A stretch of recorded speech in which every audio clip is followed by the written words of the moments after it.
Pour la marque employée, en tout cas pour Orange, il y a une conviction très profonde, c'est que chacun d'entre nous, on a une expérience unique, que ce soit quand on est futur candidat, futur salarié ou salarié à l'intérieur de l'entreprise, et que la marque employeur, en fait, doit donner les moyens pour que chaque salarié, chaque futur salarié ait les compétences, enfin, en tout cas les possibilités de faire connaître leurs compétences, de pouvoir les développer et de pouvoir faire connaître ceci donc dans un ensemble qui permet que chacun soit unique dans un collectif. En interne, on a une obligation, une ardente obligation aussi, de permettre à chaque salarié, indépendamment d'une certaine façon des process, ou en tout cas en complément de nos process, de pouvoir donc exprimer quelles sont ses compétences, sur quel type de métier il souhaite aller pour susciter de volontariat et pour pouvoir donc rapidement donc,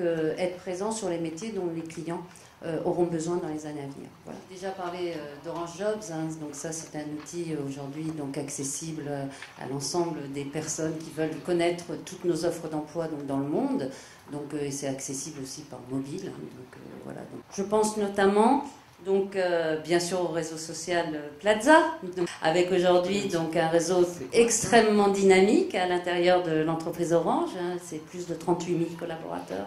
C'est plus de 1500, 1700 communautés, donc basées toujours sur le même principe. Hein, si on parle de stratégie 2.0 aujourd'hui, on est bien sur le principe du volontariat, du fait que les salariés échangent entre eux et qu'on soit en permanence centré autour du salarié. On a aussi mis en place ce qu'on appelle, alors l'outil lui-même, donc s'appelle effectivement Jobs Reco. Aujourd'hui, peut recommander donc quelqu'un de son entourage.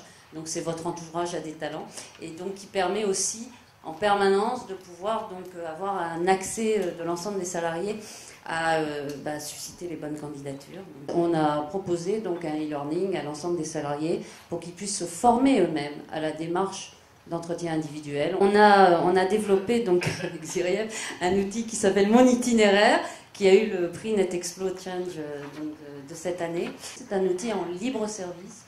Et vous êtes reconnu automatiquement par rapport à votre métier. On a découpé donc la France en 85 territoires, donc avec une démarche GPEC extrêmement précise.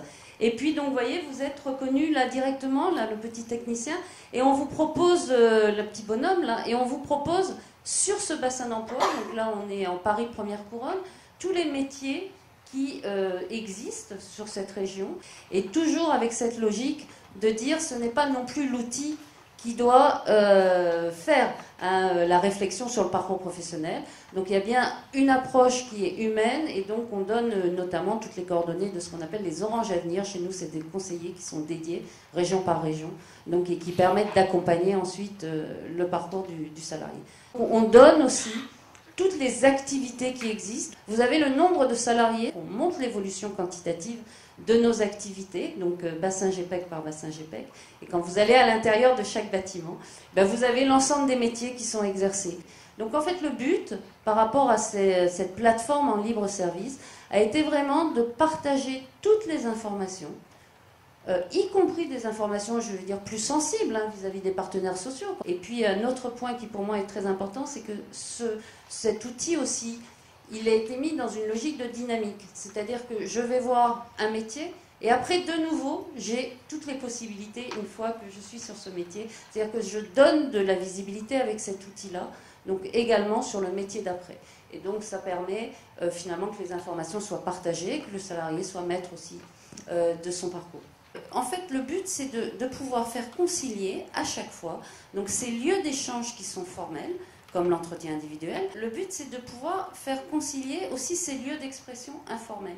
Donc, par exemple, dans mon itinéraire, on développe aujourd'hui une communauté, donc qui va être, je ne sais pas encore comment on va la baptiser, peut-être correspondance, si la SNCF. Plaza. Une communauté Plaza, qui permet justement à la fois au salarié de pouvoir échanger avec son manager sur les possibilités d'évolution qu'il a. Et là, on est dans le formel.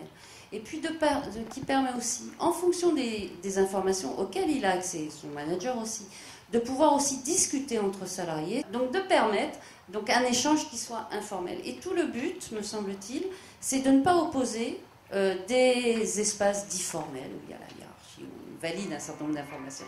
Et puis ces espaces informels, et c'est bien la coexistence des deux qui permet effectivement que chacun se dise oui, à Orange, j'ai les moyens de développer mes compétences. La fonction RH est souvent une des fonctions qui est peut-être les plus résistantes à toutes ces évolutions. Donc c'est un enjeu de faire évoluer la fonction ressources humaines au plus près de ce que vivent la ligne managériale et les salariés. Il me semble que les RH sont là pour accompagner les transformations et être les gardiens du temps long. Donc forcément être sur ce dispositif, mais avec les autres. Donc à un moment, c'est changer sa façon de voir. C'est en quoi je dis, c'est ça pour moi un RH 2.0. C'est quelqu'un qui exploite toutes les possibilités pour précisément garder cette relation humaine et pouvoir être présent donc humainement. C'est tout.